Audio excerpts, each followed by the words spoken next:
de salud mental. ¿Qué pasa cuando una persona siente que se está hiperventilando, taquicardia, quizás visión borrosa? ¿Será un ataque de ansiedad? ¿Cómo se maneja un ataque de ansiedad? Ya sea que usted lo esté sufriendo o que esté a la par de una persona que está pasando por eso y usted le quiere ayudar. Aquí vamos a resolver esas dudas de la mano del doctor que está aquí con nosotros, Osvaldo Farías Garita. Él es psiquiatra y está aquí para ayudarnos. ¿Cómo está, doctor? Bienvenido. Buenos días, muchas gracias por la invitación. Gracias por estar acá. ¿Cómo reconocemos un ataque de ansiedad, doctor? Bueno, primero que todo, la ansiedad es una reacción intensa del cuerpo cuando uno tiene una percepción de un peligro o de un estrés. Eso normalmente el cerebro va a activar el sistema de huida, el de alerta, y va a liberar sustancias como la dopamina y la noradrenalina. Pero es muy importante saber que la ansiedad no es peligrosa y que no es algo que está relacionado con el corazón y los pulmones, sino que está relacionado con una activación del sistema nervioso. Por eso dura poco tiempo y se puede pasar con ella. Doctor, ¿cómo hacemos para hacer la diferencia entre un ataque de ansiedad y un ataque cardíaco o una cuestión respiratoria cuando la visión se nubla, si es un tema físico? ¿Cómo podemos darnos cuenta de esa diferencia? Porque uno se preocupa. Claro, cuando normalmente la ansiedad viene de acuerdo a un detonante, va a haber un pensamiento, algo que te genere esa ansiedad. Y eso va a generar una afectación física que nos puede llevar justamente por estas descargas de noradrenalina y dopamina que nos va a poner alerta y nos va a empezar a dar taquicardia, nos va a empezar a dar dolor en el pecho, nos va a empezar a dar mareos, pero eso tiene que ver mucho con la hiperventilación y tiene que ver mucho también con estas descargas de noradrenalina y de dopamina. ¿Cuáles son los detonantes más comunes?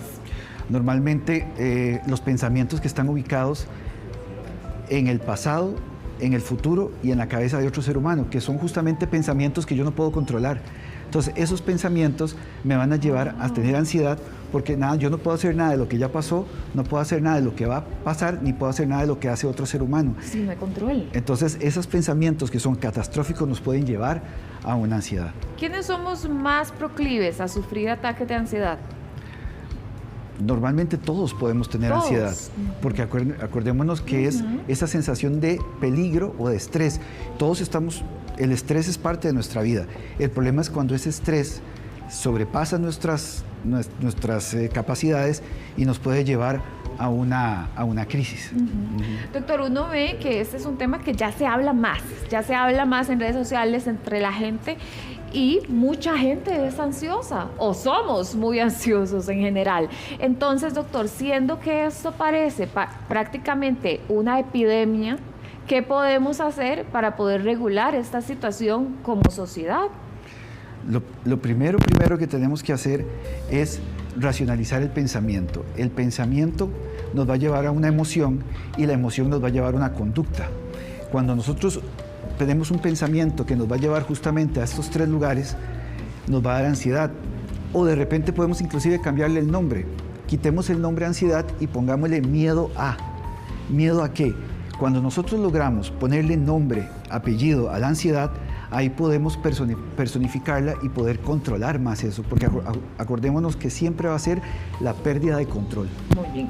Carolina pregunta si la falta de alguna vitamina, de algún compuesto que necesite nuestro cuerpo puede estar relacionado con la ansiedad y cuáles exámenes se puede hacer. Normalmente, como un compuesto específico, no, pero recordamos en pandemia cuando claramente la ansiedad se desbordó y la depresión, hay una relación con la vitamina D, pero es más que todo relacionado con la depresión, no tanto con la ansiedad. Generalmente la ansiedad normalmente puede ser un factor genético que es muy importante. Cuando vos ves que hay familiares donde hay ansiedad, es muy probable... En vez de heredarnos terrenos, doctor. Sí, es muy probable entonces, decía, que sea también la persona. Hay un componente genético y también la sobrecarga de estrés. Acordémonos que la hormona del estrés, el cortisol, va a elevar dopamina, que es un neurotransmisor que se encarga mucho de el alerta, pero también nos genera placer. Ok. Vea el caso acá también que nos está exponiendo. Se me perdió la pregunta que iba a hacer. María Fernanda dice que a ella le da mucho estrés. Si tiene que ver algo con la ansiedad, ¿cuál es la relación?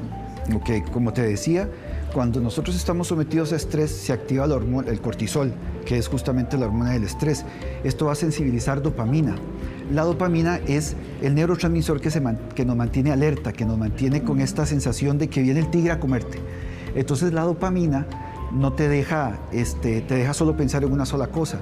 Y esa descarga dopaminérgica constante nos va a hacer que no podamos dormir, que tengamos ganas de salir corriendo, que nos den palpitaciones, que nos dé taquicardia, que tengamos esta sensación de pérdida del control, porque la dopamina nos dice alerta, pero no nos dice cuándo viene el tigre, nada más nos dice que va a venir algo. Pero no sabemos qué ni cuándo. Nos va a atacar.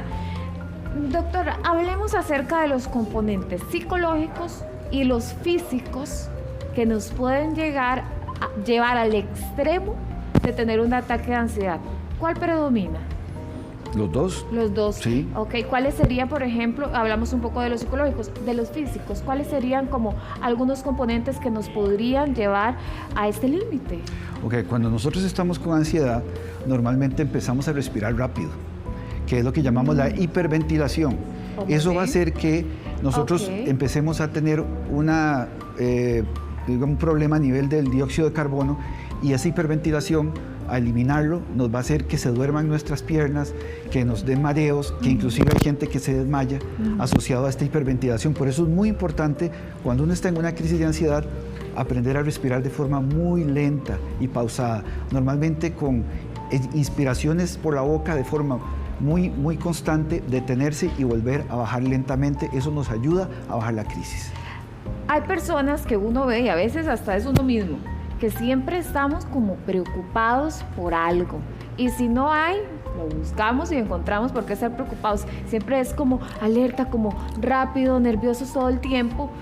¿Cómo es que una persona puede vivir así siempre, y cómo hacer para parar esos pensamientos, a veces preocupaciones por cosas que ni control tenemos sobre ellas? Ok, aquí hay varias técnicas. Primero, como sabemos que la ansiedad está ubicada en estos tres lugares, pasado, futuro y cabeza de alguien más, nos tenemos que ubicar en el lugar seguro para nosotros, que es el presente. El presente y mi cabeza. ¿Y cómo nos enfocamos en el presente? Porque es la zona donde no hay ansiedad. El presente es volver a conectarnos con nuestros sentidos. Y aquí hay una técnica que se llama grounding o enraizamiento, que es el 5-4-3-2-1, que es muy interesante porque es conectarnos con nuestros sentidos.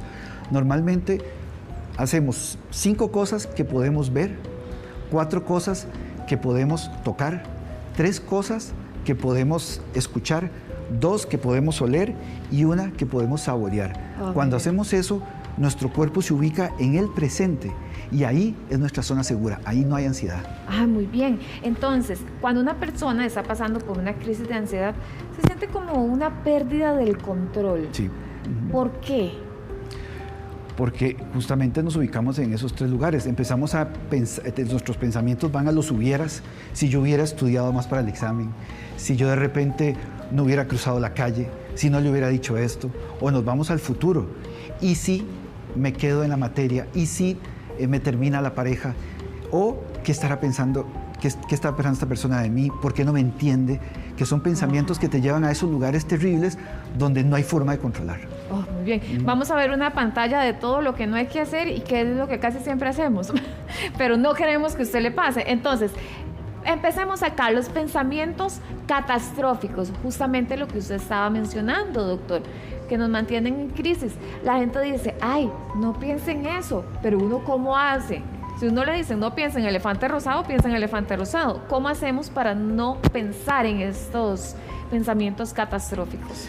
El pensamiento catastrófico siempre va a venir de un lugar que normalmente es irracional. Acordémonos que la ansiedad viene de un peligro o de un estrés, pero que no es real, ¿verdad? Cuando uno tiene ansiedad, la ansiedad viene de este pensamiento donde uno lo lleva a una situación donde no ha pasado todavía.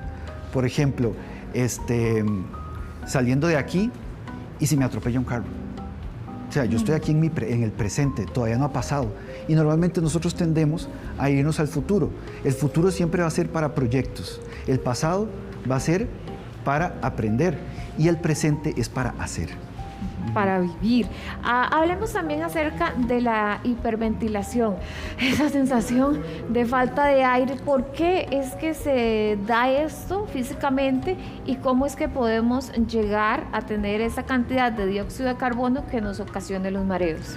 Normalmente, cuando uno tiene ansiedad, como hablábamos, se va a elevar los neurotransmisores como dopamina, que eso nos mantiene alerta. Imagínate que estamos en una sensación como de que algo muy malo va a pasar. Eso nos va a hacer que respiremos y respiremos y respiremos porque es lo que nosotros creemos que nos va a hacer bien. Pero al empezar a respirar más rápido, eso va a hacer que el dióxido de carbono no se empiece a eliminar y eso nos va a hacer que nos duerman las piernas, que nos dé mareos e inclusive hay gente que se desmaya. Ay, Dios. ¿Verdad? Entonces por eso lo más importante, como te decía, es bajar y ver a la persona a los ojos y respirar. ¿Cómo hace uno para poder empezar a respirar así? Porque en la crisis es una desesperación, o si uno está a la par de una persona que está sufriéndola, ¿cómo hace uno para que se calme y respire? Eso es muy importante. Si vos estás con alguien que tiene ansiedad o estás teniendo ansiedad, hay que buscar ayuda. Normalmente estas personas, usted los ve a los ojos y respira con la persona. Al respirar lentamente con la persona se va calmando poco a poco. También darle un lugar seguro, que ponga los pies bien sentados y que pueda tener contacto con lo que está pasando alrededor. Y eso es muy importante. Y sobre todo mantener la calma. Y siempre pensar que la ansiedad no es peligrosa. Es una activación del sistema nervioso. No te va a afectar ni el corazón ni los pulmones, que es lo que pasa, por ejemplo, en un ataque de pánico, que uno piensa que se va a morir. Sí, es una falsa alarma. Es una falsa alarma. Pongámosle aquí nombre a la ansiedad. Dice que es una de las cosas que sí hay que hacer. ¿Qué es ponerle nombre a la ansiedad? Es lo que yo te decía. Quitemos el nombre ansiedad y pongámosle miedo a. Entonces, de repente yo estoy ansioso y no sé por qué estoy ansioso. Y empiezo yo a racionalizar mi pensamiento y me doy cuenta de que lo que tengo es miedo a el examen que voy a tener en la mañana. Tengo miedo a la entrevista de trabajo. Sí. Tengo miedo a qué va a pasar con mi pareja. Si yo le pongo nombre a la ansiedad, eso nos va a ayudar a poder combatirla y saber por dónde es que yo tengo que trabajar. Recordemos que la ansiedad hay que trabajar el pensamiento y el pensamiento se trabaja en terapia y ahí es donde uno empieza. Lo que pasa es que la terapia es un proceso. Sí. Por eso uno a veces ocupa un poquito de ayuda para poder ir ahí y podemos hablar de eso ahorita también. Bueno, pues tenemos que hablarlo, doctor, en la siguiente, porque es muy importante que hablemos de eso. Muchísimas gracias, muy amable. Hasta luego. Gracias, continuamos.